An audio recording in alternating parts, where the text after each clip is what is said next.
It was 1893. A resort in Maryland told Charles Douglas that they didn't serve his kind. They thought by denying him a meal, they were putting him in his place. But he didn't argue. He didn't march. He walked down the beach, found the property line, and bought 40 acres right next door. He didn't ask for a seat at the table. He bought the ground the table was sitting on.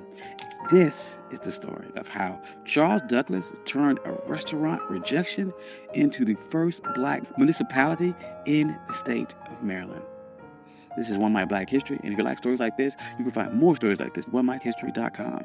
But without further ado, let's get started.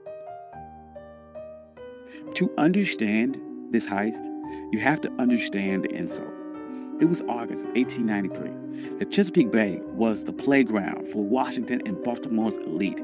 The system at the time called the place Bay Ridge. It was known as the Queen of Chesapeake. It was a grand hotel, massive boardwalk, and a restaurant that promised the finest dining on the East Coast. Charles Douglas and his wife Laura, they weren't there to make trouble. They were blackocracy. Charles was a high-ranking official at the Treasury Department. He was polished, he was wealthy, and he was a veteran. He walked into the restaurant at Bay Ridge and asked for a table. The waiter did not look at Charles's uniform. He didn't look at his credentials. He just looked at his skin color and said, "We don't serve your kind here." Now, this is the moment where the struggle would usually kick in. The textbook version of this story would tell you how sad Charles was. It would talk about the pain of segregation. But Charles Douglas didn't have time for that. He had a military mind. And he looked around the restaurant and saw white families eating. He saw the owners counting money. And he realized that their business was built on a territorial monopoly. They thought that they owned the prestige of the water. They thought by banning him, they were keeping the luxury for themselves. Charles walked out of that restaurant, but he did not leave the area.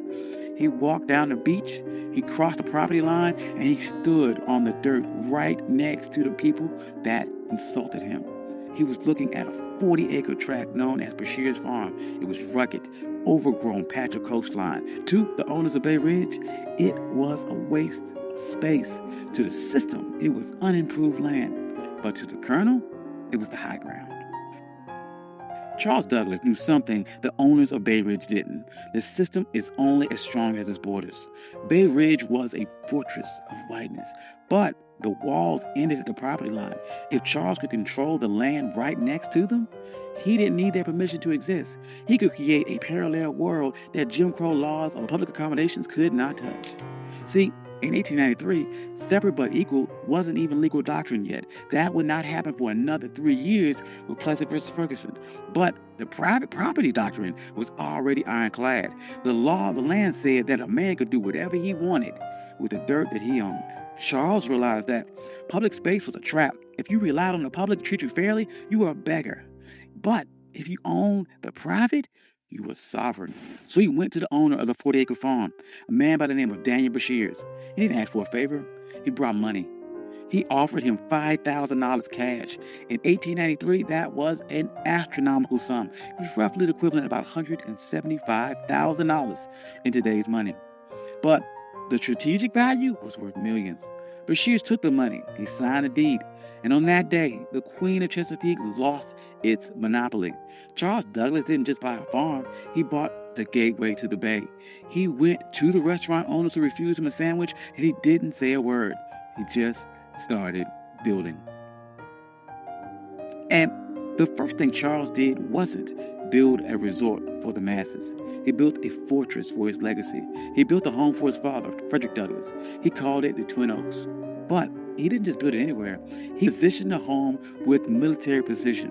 Frederick Douglass had been enslaved on the eastern shore of Maryland. He looked across these same waters as a boy, dreaming of a world where he wasn't property. So Charles Douglas designed Twin Oaks so his father could sit on that property and look directly across the Chesapeake at the very shore where he was once owned. This was psychological warfare. It was a message to the system that if you didn't lose a slave, you lost the entire coastline. Frederick Douglass never got to spend a full summer there because he died in 1895, but the receipt was still filled. The Douglass name was now etched into the land in the deeds of Maryland. But Charles was not done. He knew that one house was an anomaly, but an entire empire is a network. So he began subdividing the land, and he didn't sell it to just anyone. He targeted the sovereign class. He sold lots to black doctors, black lawyers, black engineers, black poets in D.C. and Baltimore. He created a neighborhood where the white-only signs of Bay Ridge were relevant. By the turn of the century, Highland Beach wasn't just a place to swim. It was a black think tank. Paul Robeson was there. Langston Hughes was there. W.E.B. Du Bois was there. They weren't protesting segregation. They ignored it. They built their own hotels. They built their own pier. They built a community center. They built a closed economy where black money stayed in black pockets and black dignity was the default setting. Now, there's no way the system sat back and watched this happen. The owners of the white resorts nearby were furious. They saw the private property loophole working against them, and they realized that they had lost control of their territory. So they tried to use paper weapons. First, they tried to use vagrancy laws. They sent the police to harass people walking between the train station and Highland Beach. They wanted to make the journey so uncomfortable that the residents would give up. That didn't work. Highland Beach residents started their own shuttle service. They controlled the logistics. Then the white resort owners tried to use a legal glitch. They realized that Highland Beach was technically a part of an unincorporated area. They thought they could use local zoning boards to condemn the land or pass an ordinance that would tax the Douglas family into bankruptcy. They tried to treat Highland Beach like a nuisance, but the residents of Highland Beach were some of the smartest people in the state. They knew that in America, the ultimate hack for land was municipal status. In 1922, they executed their final move of the heist. They petitioned the state of Maryland to become an unincorporated town. They didn't want to be a neighborhood. They wanted to be government. They won. Highland Beach became the first black municipality in the history of Maryland. Think about the payoff here. Because they were a town, they had their own mayor, they had their own police department, they had their own zoning board. When the white resort owners tried to pass laws against them, the people of Highland Beach just passed their own laws to cancel them out. They weren't marching and asking for civil rights. They were exercising their statutory power. By the 40s and 50s, Highland Beach was the summer Apollo. While white Maryland was obsessed with keeping its beaches segregated, Highland Beach was outproducing them culture and social capital. But the winds, they are changing, and the system shifted its strategy.